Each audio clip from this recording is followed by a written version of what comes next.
नमस्ते। मैं डॉक्टर संपत राम रेगर, आचार्य राजनीति विज्ञान SRP गवर्नमेंट कॉलेज बांदीकुई। प्रिय विद्यार्थियों, आज हम ये पार्ट सेकंड के प्रश्न पत्र सेकंड में लोकसभा के बारे में जानकारी प्राप्त करेंगे। संघीय संसद के निम्न सदन, या यूँ कहें कि लोकप्रिय सदन को लोकसभा के नाम दिया गया है या लोकसभा के नाम से जाना जाता है। लोकसभा की सदस्य संख्या समय समय पर परिवर्तित होती रहती है। 500 से प्रारंभ होकर के इसके सदस्यों की संख्या में निरंतर वृद्धि हो गई है और अब यूँ कहें कि गोवा, दमन और दीव पुनर्गठन अधिनियम 1987 द्वारा निश्चित ये किया गया है कि अधिकतम 530 सदस्य राज्यों के निर्वाचन क्षेत्रों से अधिकतम 20 सदस्य केंद्रीय प्रशासित क्षेत्रों से निर्वाचित किए जा सकेंगे एवं 2 मनोनीत सदस्य भी हो सकते हैं।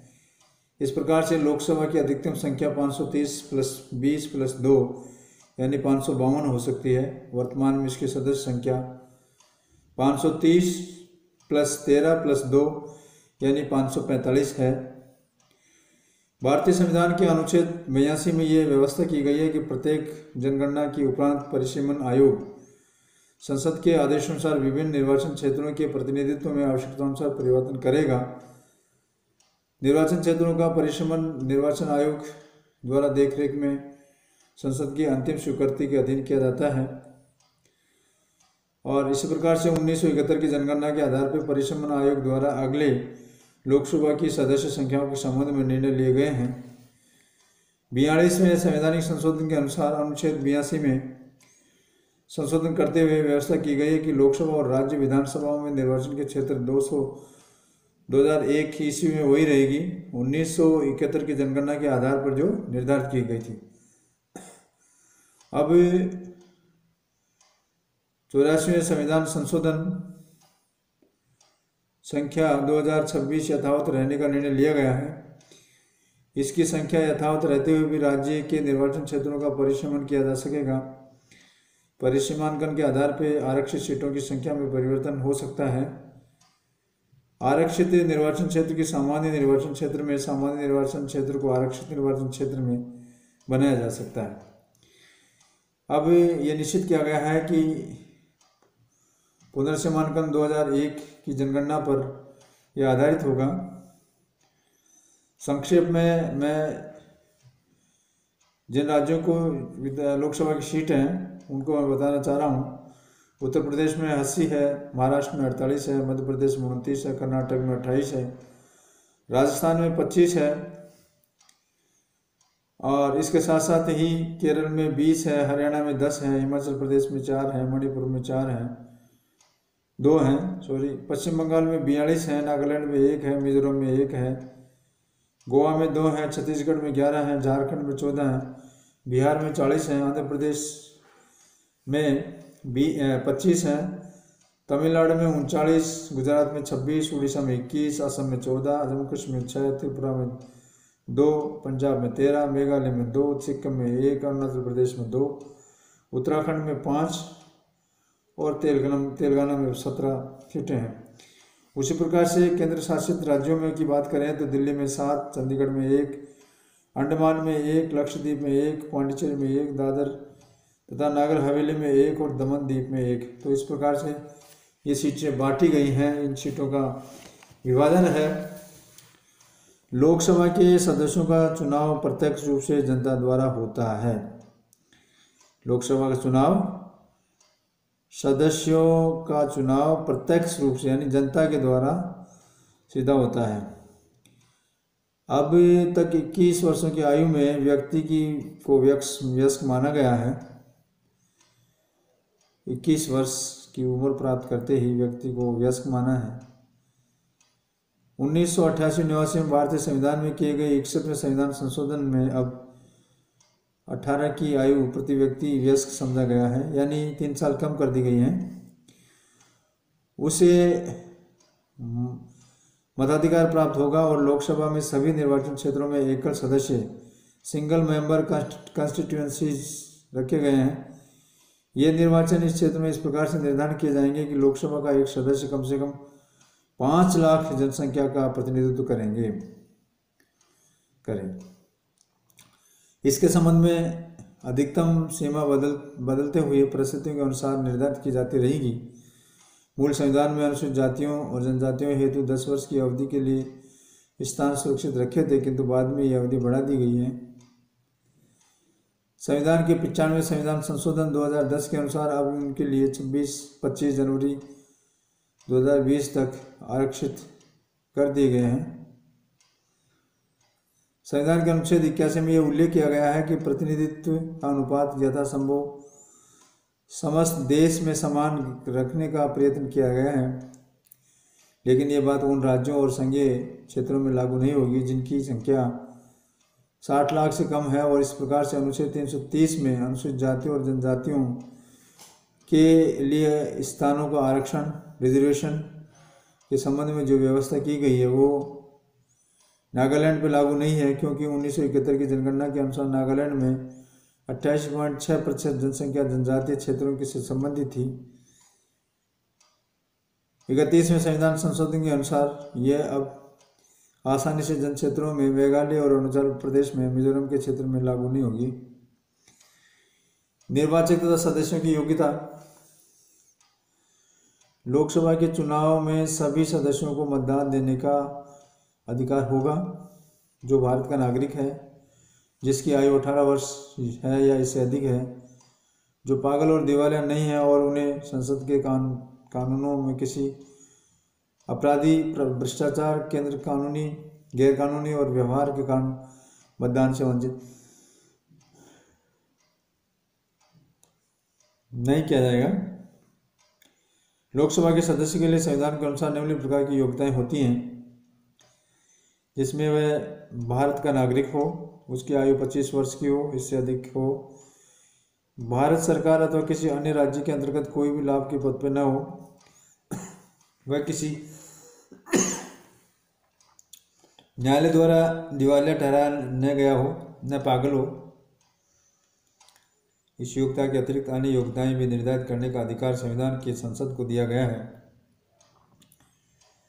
इस अधिकार के अंतर्गत संसद ने 1951 में जनप्रतिनिधि अधिनियम पास कर संसद के सदस्यों की निम्न योग्यताएं निश्चित की गई हैं, जिसमें पहली योग्यता है अनुसूचित जाति से संबंधित सुरक्षित स्थानों के उम्मीदवारों के लिए आवश्यक है कि वे अनुसूचित जाति के सदस्य हों।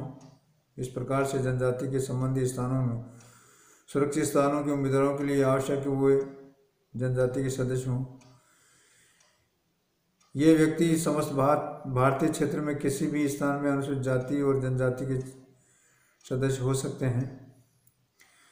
असम की जनजाति के लिए सुरक्षित स्थानों के उम्मीदवार बनाने हेतु जनजाति का होना तथा उस संसदीय क्षेत्र का होना या उस जिले में किसी अन्य निर्वाचक क्षेत्र का निर्वाचक होना आवश्यक है। अन्य किसी स्थान से उम्मीदवार होने के लिए भारत में किसी भी संसदीय निर्वाचन क्षेत्र का निर्वाचक होना आवश्यक है, अर्थात किसी भी निर्वाचक क्षेत्र से उसका नाम मतदाता सूची में होना चाहिए। निर्वाचन संबंधी अपराध के लिए दोषी पाए गए व्यक्ति की निर्वाचन आयोग द्वारा एक निश्चित समय और जीवन भर के लिए संसद का चुनाव लड़ने के लिए अयोग्य घोषित किया जा सकता है। उसने किसी अपराध के क्षेत्र में 2 वर्ष से अधिक सजा न पाई हो और उसे जेल से छूटे 5 वर्ष से अधिक न हो गए हों। उसे सरकार से संबंधित किसी ठेके में हिस्सेदारी नहीं होनी चाहिए और न ही सरकार से संबंधित किसी कारखाने में उसका हित होना चाहिए। इसके साथ ही वे उसे बेईमानी या राजद्रोह के कारण सरकारी नौकरी से नहीं निकाला गया हो। इस प्रकार से अपराध के 5 वर्ष बाद ही वह संसद की सदस्यता प्राप्त कर सकता है। 1988 में जनप्रतिनिधि अधिनियम 1951 में संशोधन करते हुए यह व्यवस्था की गई कि अब आतंकवादी गतिविधि और तस्करी, जमाखोरी, मुनाफाखोरी, खाद्य पदार्थों, दवाओं, मिलावट वाले देश, विदेशी मुद्रा विनिमय अधिनियम, फेरा का उल्लंघन करने वाले महिलाओं के खिलाफ अपराध करने वाले व्यक्तियों को भी इस जनप्रतिनिधि अधिनियम के अंतर्गत चुनाव लड़ने की योग्य अयोग्य माना जाएगा। जनप्रतिनिधि संस्थाओं में अपराधियों को प्रवेश पर रोक हेतु व्यवस्था। आपराधिक रिकॉर्ड से सहित पृष्ठभूमि की जानकारी नामांकन पत्र के साथ प्रस्तुत करना अनिवार्य है। यानी पिछले 30 सालों से भारतीय राजनीति में एक विकृति निरंतर बढ़ रही है, वह है जनप्रतिनिधि संस्थाओं में अपराधियों का प्रवेश होना।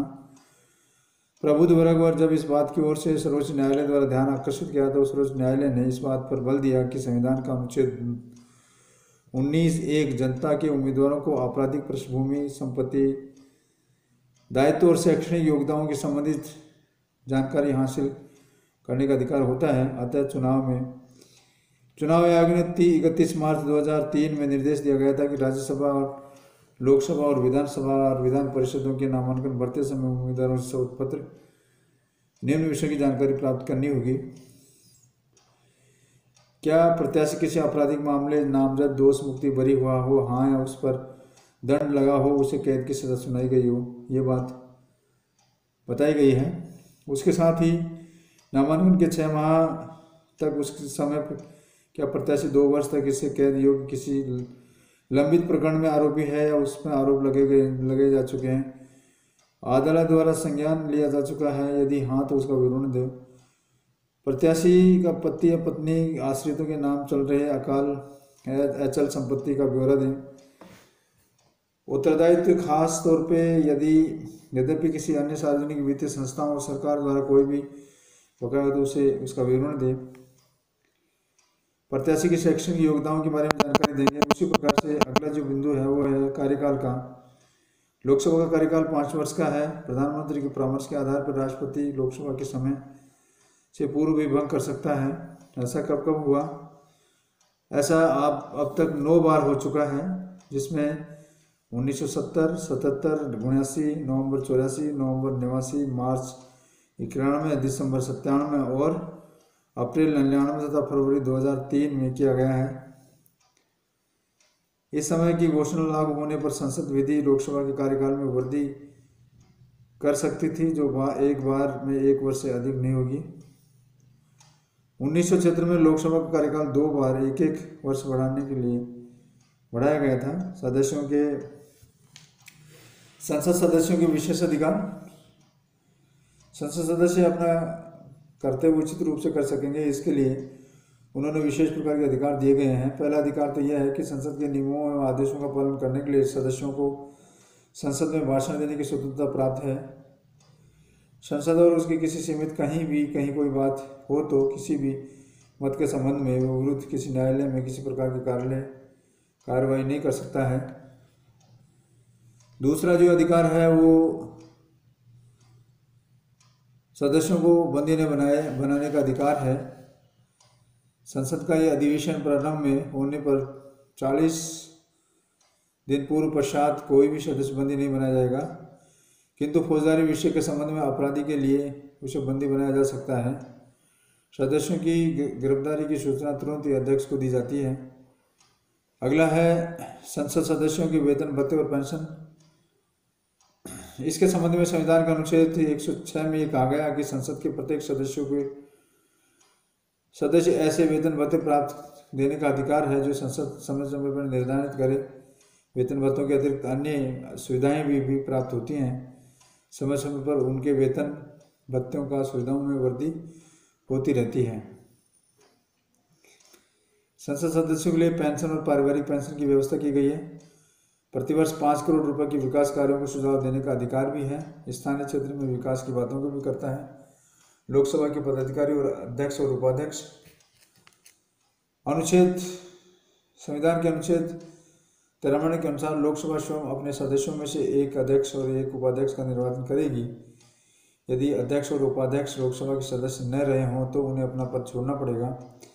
अध्यक्ष अपने सदस्य सहित अपना त्यागपत्र उपाध्यक्ष के पास देगा। उपाध्यक्ष अपना त्यागपत्र अध्यक्ष के पास भेज सकता है। अध्यक्ष और उपाध्यक्ष अपने पद से हटाए भी जा सकते हैं यदि लोकसभा के तत्कालीन सदस्यों से बहुमत इस बात का एक प्रस्ताव पास करें।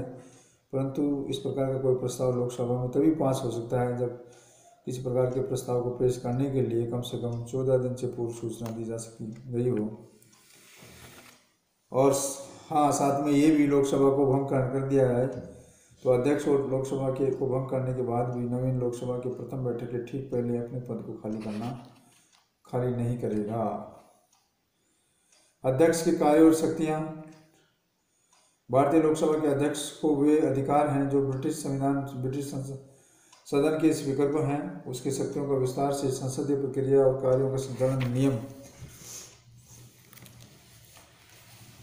और इसके साथ साथ ही 1950 से मिलते हैं, जो इस प्रकार से हैं। वह संसद के नेता को परामर्श से विभिन्न विषयों से संबंध में वाद विवाद का समय निश्चित करता है। वह राष्ट्रपति के उद्घाटन भाषण के उत्तर में दिए जाने के भाषणों के समय भी अवधि निश्चित करता है। वह सदन के नेता का परामर्श करके सदन की कार्रवाई निश्चित करता है, ये भी उसको अधिकार है। ये प्रश्न भी स्वीकार किया गया है कि नियम विरुद्ध होने पर उसे अस्वीकार करता है। इसके साथ साथ ही किसी भी सार्वजनिक महत्व के विषय को पेश किया जाने वाला कार्य स्थगन प्रस्ताव उसकी अनुमति मिलने पर ही पेश हो सकता है। और इसके साथ साथ यदि उसकी आज्ञा से कोई विधेयक गजट पारित होता है तो उसको पेश करने के लिए प्रस्ताव आवश्यक नहीं है। किसी भी विचाराधीन विधेयक पर वाद विवाद स्थगन करने का प्रस्ताव की अनुमति से ही पेश हो सकता है। धन्यवाद।